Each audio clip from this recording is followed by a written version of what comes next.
Assalamualaikum pemirsa RSAM TV, TV Kesehatan Sumatera Barat. Kembali lagi dalam program Dialog Interaktif bersama saya Fafi Rahmah dengan tema radioterapi untuk penanganan kanker. Dan di studio kita pada hari ini telah hadir narasumber kita, Ibu Dr. Novita Aryani, spesialis onkologi radiasi. Selamat pagi, Dokter. Pagi, Bu Fafi. Gimana kabarnya, Dok, pada pagi hari ini? Alhamdulillah. Semoga kita semua selalu diberi kesehatan ya, Dok ya. Pemirsa dapat menyaksikan dialog interaktif ini melalui kanal media sosial YouTube, Facebook, serta melalui aplikasi mobile RSAM yang bisa di-download di Play Store. Serta bisa saksikan juga melalui jaringan TV kabel RSAM TV. Juga pemirsa dapat mengajukan pertanyaan melalui nomor telepon 0823 926 14897 atau melalui kolom komentar atau chatting.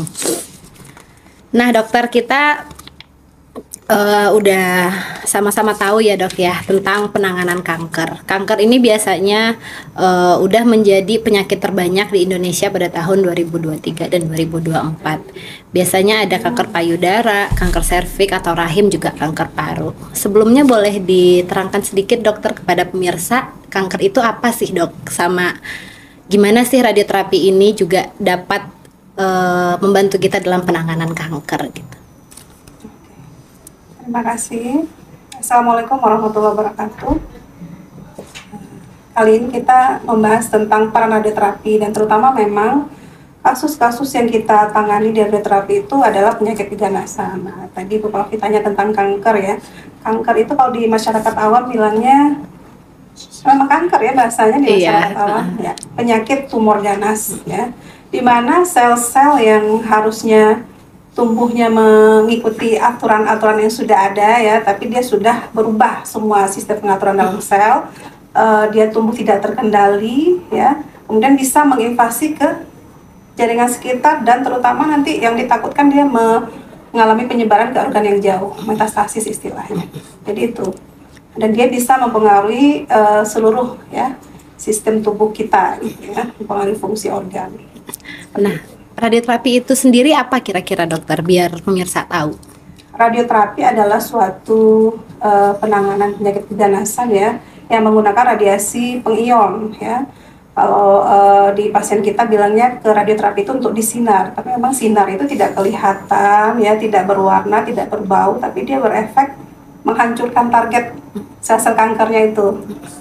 Sementara di satu sisi juga ada jaringan sehat mungkin ya, yang akan ikut kena masuk ke lapangan penyinaran. Itu yang kita upayakan planning ya sedemikian rupa supaya jaringan sehatnya dapat dosis minimal dan tetap bisa melakukan regenerasi sel berikutnya dan kembali fungsinya ke fungsi yang normal ya.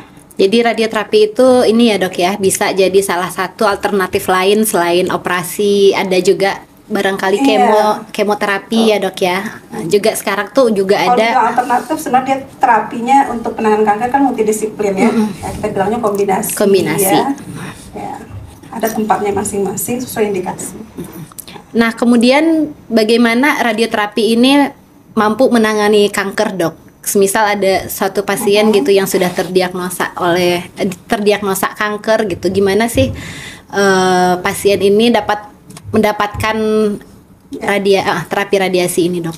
Ya, kita tahu ya kalau untuk pasien diputuskan atau sudah ada diagnosis kanker itu sudah menjalani berbagai pemeriksaan diagnostik yang lengkap dulu. Ya, pasien datang ke radioterapi sudah lengkap ya, sudah tegak diagnosis, sudah tegak staging ya, sudah di meetingkan dulu. Kalau ada ini, kita kan punya ini ya, onkologi meeting yang multidisiplin, dibicarakan apa terapi terbaik untuk pasien.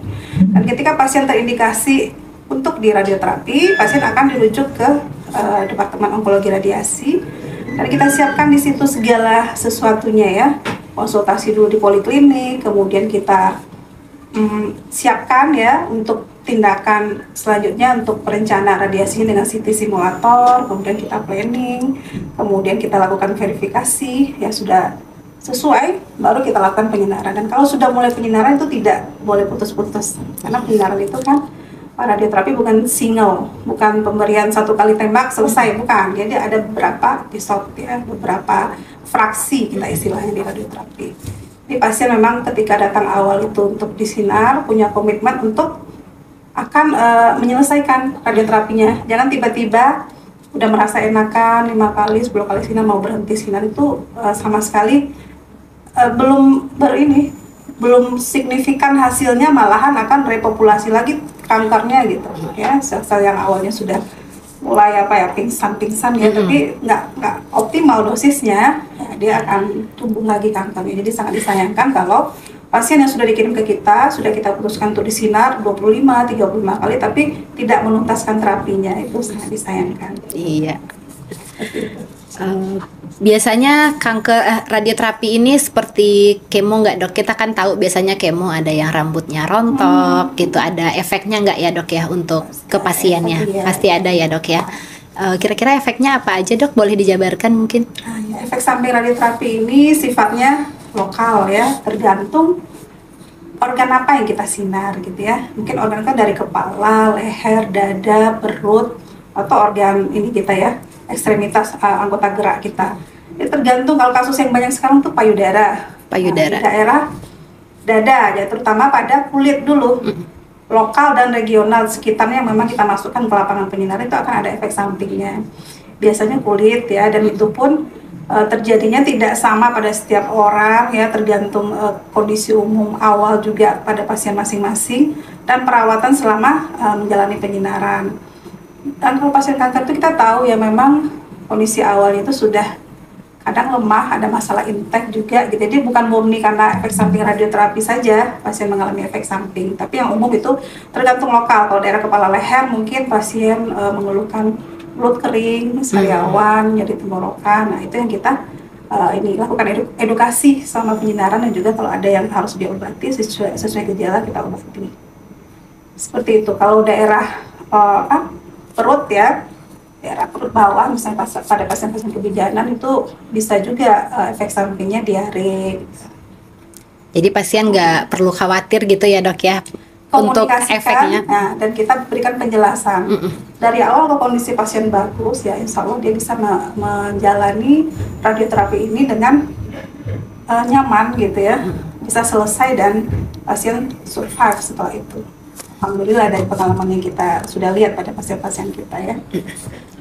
Nah kemudian dok, gimana untuk kerja radioterapi ini, apakah bisa menyembuhkan dok untuk kankernya sendiri? Jadi pasien kanker itu kan ada stadiumnya.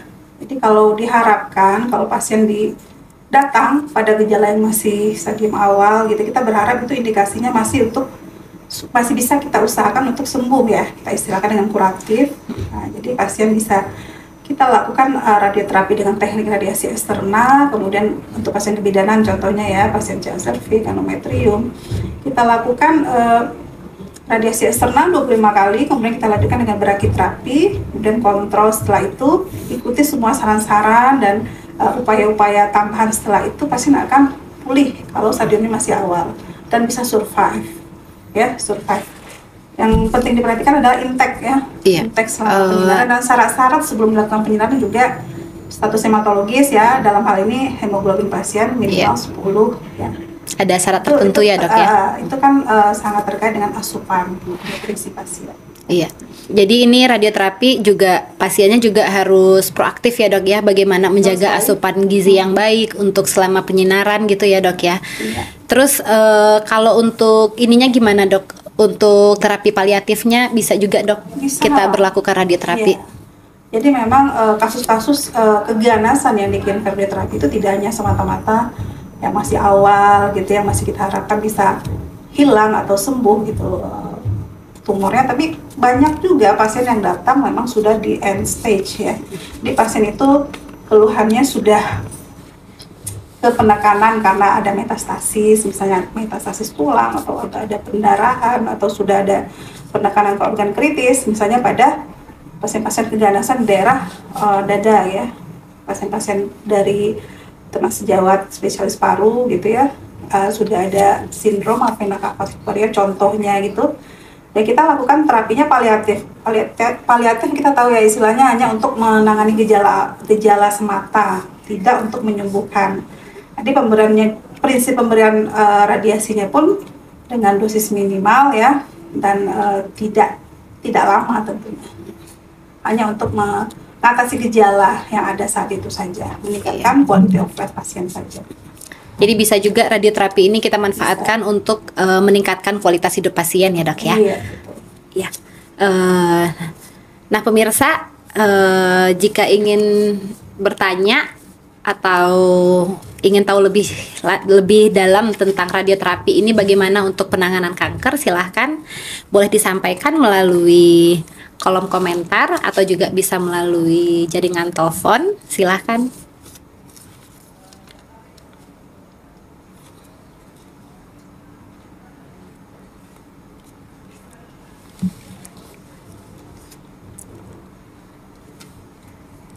Terus dok, biasanya dok untuk kanker ini dok, bagaimana pasien menjaga agar minim efek gitu? Mungkin pasien kebanyakan takut efeknya gimana sih gitu karena mendengar radioterapi juga. Mungkin pasien juga membayangkan kemoterapi kayak yang udah kita itu ya dok ya, kita tahu sama-sama. Gimana cara meminimalisirnya dok dari untuk menjaga ketika efek-efek ini timbul gitu? Iya. Kalau mentiadakan tentunya tidak bisa. Iya. Upaya kita itu minimalisir karena efek samping itu tentu ada. Upaya pertama, kondisi awal pasien datang harus ini ya, kondisi umumnya perbaiki dulu gitu ya. Kalau ada hal-hal yang butuh terapi suportif ya kita bersama-sama menanganinya. Masalah intake pasien juga ya, kemudian juga edukasi dari kita petugas kesehatan terutama yang di radioterapi. Pesankan pada pasien kalau untuk masalah kulit misalnya menjaga kebersihan kulit, higiennya juga jangan menghindari paparan langsung matahari gitu ya. Kemudian juga cukup istirahat, pasien itu nggak boleh stres, itu intinya. Kalau ada apa-apa yang pasien takutkan terkait dengan masalah gejala-gejala klinis akibat proses radioterapi itu konsultasikan dengan perawat kita ya, nanti ada juga dokter umum kita ya, nanti juga dokter onkologi radiasi ini juga akan menangani setiap 5 kali penyinaran ada kontrol poli juga untuk masalah-masalah itu. Ya. Baik dok, boleh kita terima telepon dulu dari pemirsa RSM TV. Ya halo, assalamualaikum.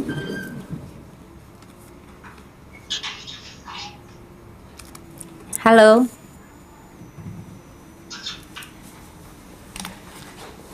Tadi ada gangguan teknis.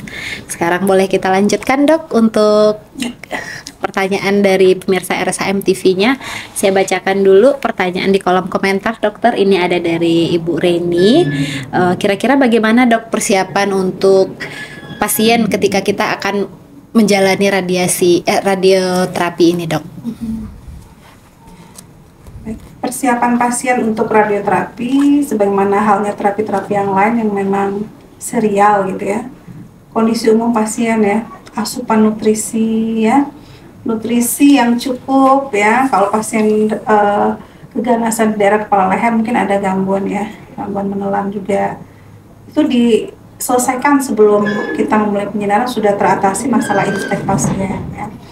Makan gizi seimbang tentunya ya, istirahat yang cukup, kemudian pemeriksaan labor darah terbarunya minimal Hb10 ya, karena oksigenasi jaringannya berpengaruh untuk aktivitas efektif tidaknya gitu respon radiasi pada target penyinaran kita nanti. Iya, jadi memang asupan gizi yang baik itu ke pasien memang sangat membantu ya dok ya. Untuk kita memang ada namanya penanganan kanker multidisiplin, kita juga mengkonsulkan pasien kalau ada masalah-masalah intake yang terkait gizi ya. Jadi ke sejawat spesialis gizi klinik ya kita butuh ininya ya. Iya.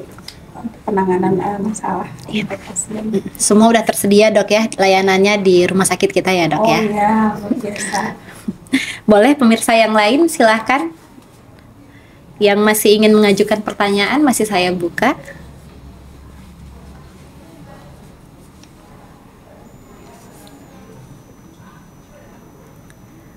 Terus dok, kira-kira untuk keluarga pasien gitu dok, bagaimana kalau support system gitu ya dok ya? Kita tahu untuk pasien-pasien radioterapi ini juga khususnya pasien kanker, bagaimana perlakuannya untuk ininya dok, ke psikologis pasiennya? Biasanya dibantu dengan support system, ada yang lain mungkin dok? Oh ya, sangat sangat penting support system dari keluarga ya. Betul.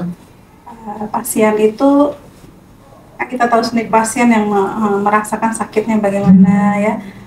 Mau tidak mau keluarga sendiri yang menemani pasien ya. Mungkin sudah banyak memberikan semangat juga ya, membantu kalau ada masalah asupan apa yang mau dimakan oleh pasien. Itu harus punya pengetahuan juga keluarga, mana yang memang direkomendasikan, mana yang tidak boleh gitu ya. Dan perhatikan ini pasien yang ada masalah sering menyendiri misalnya ya, itu harus memang harus ada temannya. Dan usahakan pasien tetap ini ya, beraktivitas sewajarnya ya, tapi perhatikan juga istirahatnya.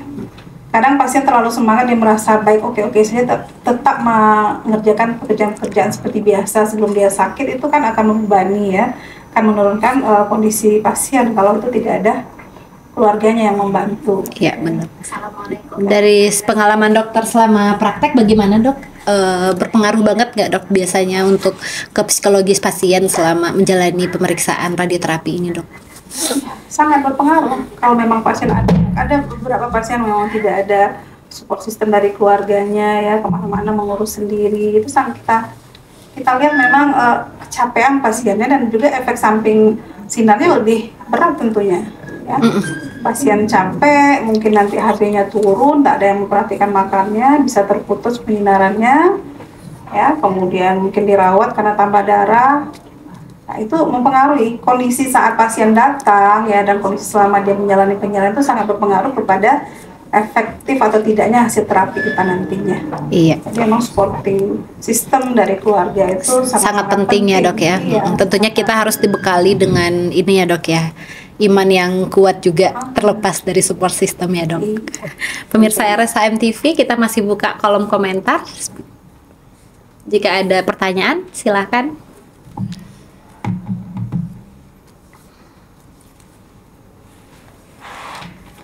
Baik pemirsa RSHM TV, telah sampai kita di penghujung acara. Saya Fafi Rahmah mewakili kerabat kerja, pamit undur diri. Assalamualaikum warahmatullahi wabarakatuh. Terima kasih banyak dokter untuk dialog hari ini. Semoga bermanfaat. Amin.